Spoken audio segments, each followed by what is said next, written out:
another important concept in inheritance called linkage.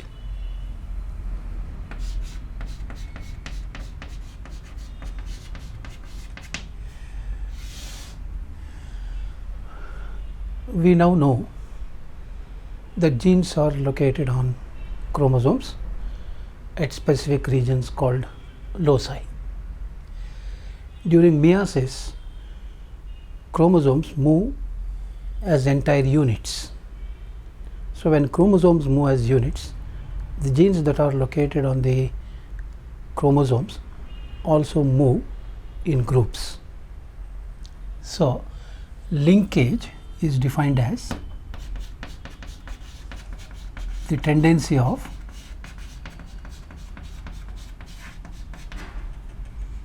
genes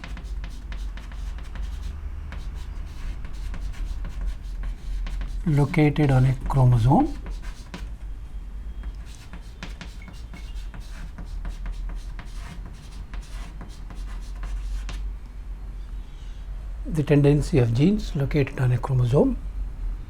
to move together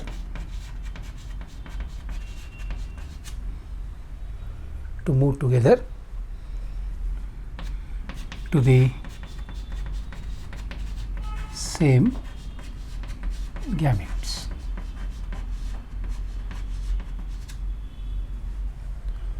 So as a group, the genes also move together, they get passed on to the same gametes and therefore to the same offspring. Such genes are called linked genes.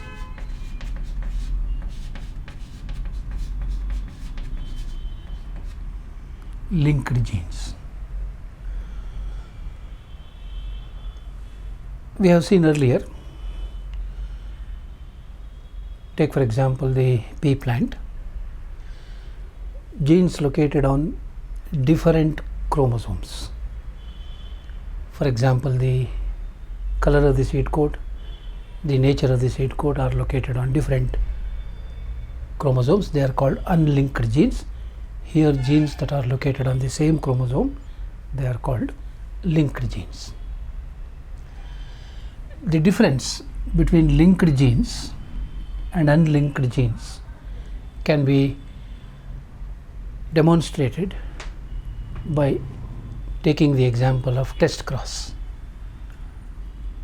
Suppose we take an example of unlinked genes. Unlinked genes.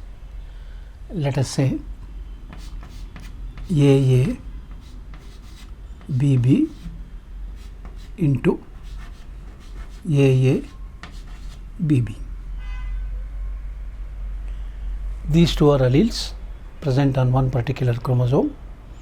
These two are another alleles present on another chromosome, and of course their alleles dominant, recessive, dominant, recessive.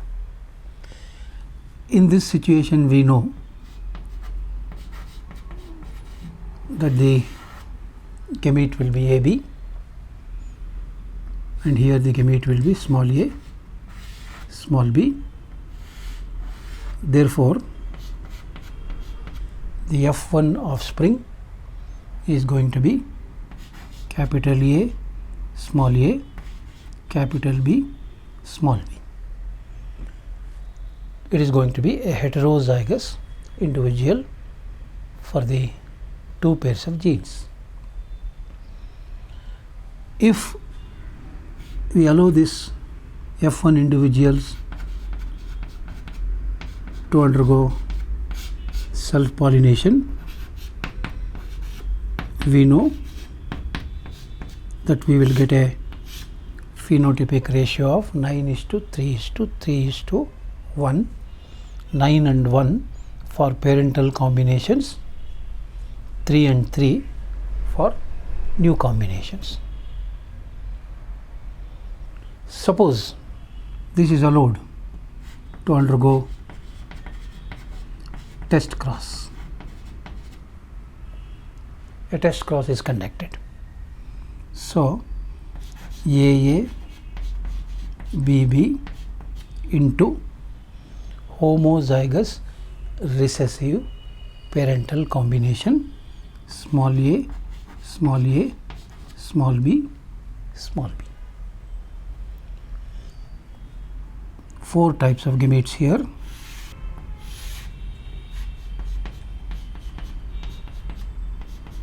Capital A, capital B, capital A, small b, small a, capital B, and small a, small b. Only one type of gamete here, small a, small b. Suppose these two fuse, it will be capital A, capital B, small b. Suppose these two gametes fuse, it will be capital A, small b, small b. Suppose these two gametes fuse, it will be small a, capital B, small b. And if these two gametes fuse, it will be small a, small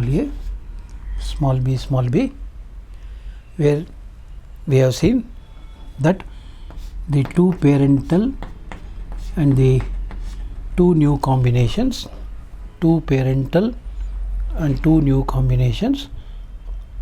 appear in the ratio 1:1:1:1. This is the test cross ratio for unlinked genes. Suppose we take the situation for linked genes. Again, let us say there are 2 pairs of genes here. A and B are present on one chromosome.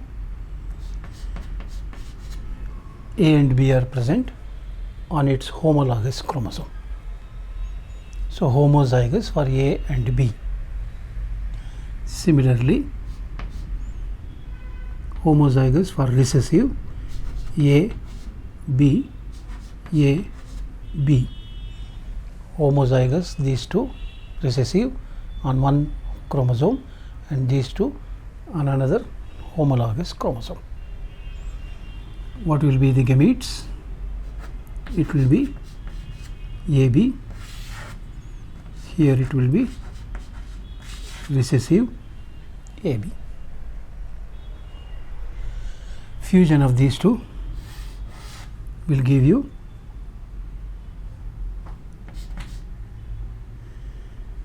AB.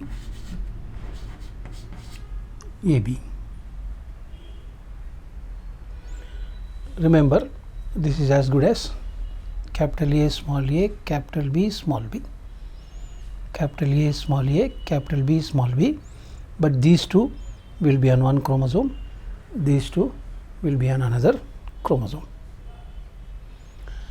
Now suppose we subject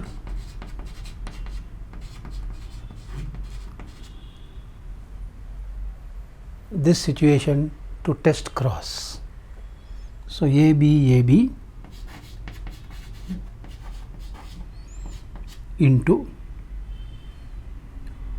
double recessive AB.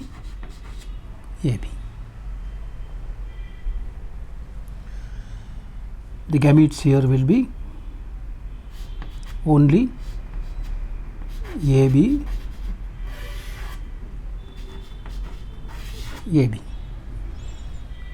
You will not get 4 types of gametes. But you will get only 2 types of gametes, because if the genes are linked, there will be no independent assortment. And here AB. Therefore, fusion of these two, capital A, capital B, small b, fusion of these two, small a, small b,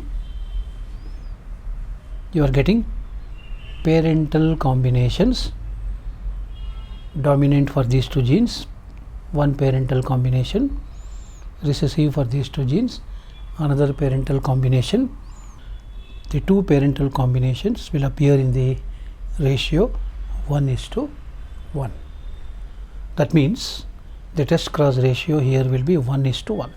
For linked genes, the test cross ratio is 1:1, whereas for unlinked genes, the test cross ratio is 1:1:1:1.